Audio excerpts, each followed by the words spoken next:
جب کوئی شخص نماز پڑھتا ہے 5 وقت کی نماز، یہ ایک بڑا ایک پیوریفیکیشن کا نظام ہے. صحیح. یہ ہے ہی پیوریفیکیشن کے لیے. بالکل ٹھیک. اور اس کو 5 مختلف اوقات میں رکھا گیا ہے. اسی لیے ہے کہ آدمی کا ایک وقت میں جو حالات ہو رہے ہوتے ہیں وہ دوسرے وقت میں. اور اس کی بڑی کلیئر کٹ انٹرپریشن حدیث میں آتی ہے کہ نبی کریم صلی اللہ علیہ وسلم فرمایا تحترقون تحترقون، کہ تم جل رہے ہوتے ہو جل رہے ہوتے ہو. یعنی کس میں جل رہے ہوتے ہیں؟ ہم گناہوں کی بھٹی میں جل رہے ہوتے ہیں، آلودگیوں میں جل رہے ہوتے ہیں مختلف.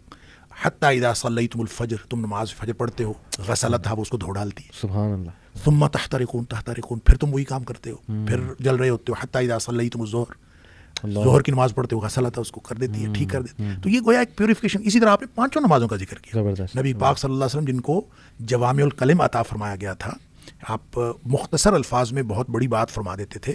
تو اس میں 10 دفعہ تحترقون تحترقون کا لفظ آیا. اور یعنی اس سے آپ اس کی اہمیت کا اندازہ کریں. جی.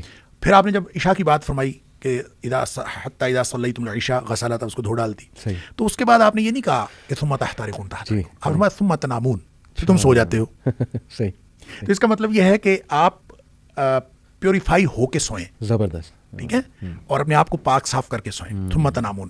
اور پھر ساتھ فرمایا کہ فلا تکتب لکم، پھر کوئی چیز نہیں لکھی جاتی، کوئی چیز نہیں لکھی جاتی حتی تستيقظون، جب تک کہ تم جاگ نہ جاؤ. بیداری تک پھر کچھ نہیں لکھا جاتا. صحیح. صحیح.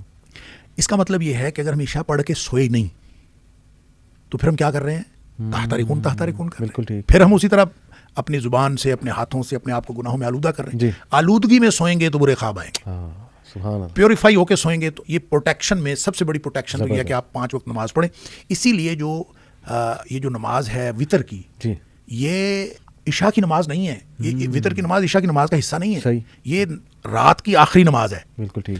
اور اگر آپ نے فجر کے وقت اٹھنا ہے اور عشاء کے فوراً بعد سونا ہے، فجر کے وقت اٹھنا ہے، فجر سے پہلے اٹھنا ہے، تو آپ اس وقت پڑھیں.